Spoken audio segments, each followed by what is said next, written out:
So, the Paris Agreement is a global commitment to rapidly eliminate fossil fuels with this target that we mentioned of prevent it from warming either another half degree, because that gets us to 1.5, or another full degree. And so it's saying we should get rid of fossil fuels in the name of preventing the Earth from warming 1 degree. Now, it should be pretty obvious.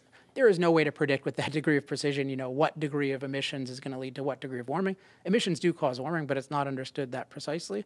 But this is, as I said, this is disempowering the world. So they're committing to depriving the world of all the energy that we know works. And to your plates analogy, they have no replacement plates. Yeah. So it's one thing to say, I've got these, imagine if the solar and wind movement said this, we've got these amazing technologies and just leave us free and we'll come up with a better system. That's what most competitors do. Like if you're going to replace the iPhone, you say, I have a better phone. Right. You don't say, we're going to ban all the iPhones and then I promise to replace it with my renewable phone made of wood.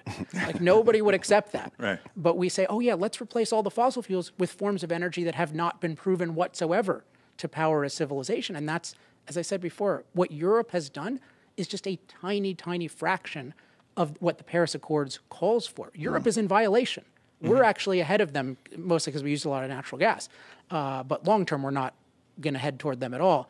But Europe is failing to meet their targets, and yet they are precipitating a global energy crisis. This is how insane this is. And these people have not learned yet. They just had the World Economic Forum, that thing in Davos. Yeah. And I just was looking at the website, and I thought, well, maybe there's sub-admission of guilt, right? Because they've told the world to get off fossil fuels, and that's caused this crisis, and people are starving, and grids aren't working. But no. They had no admission, and in fact, all the same people flew their private jets out there, and they said all the same things.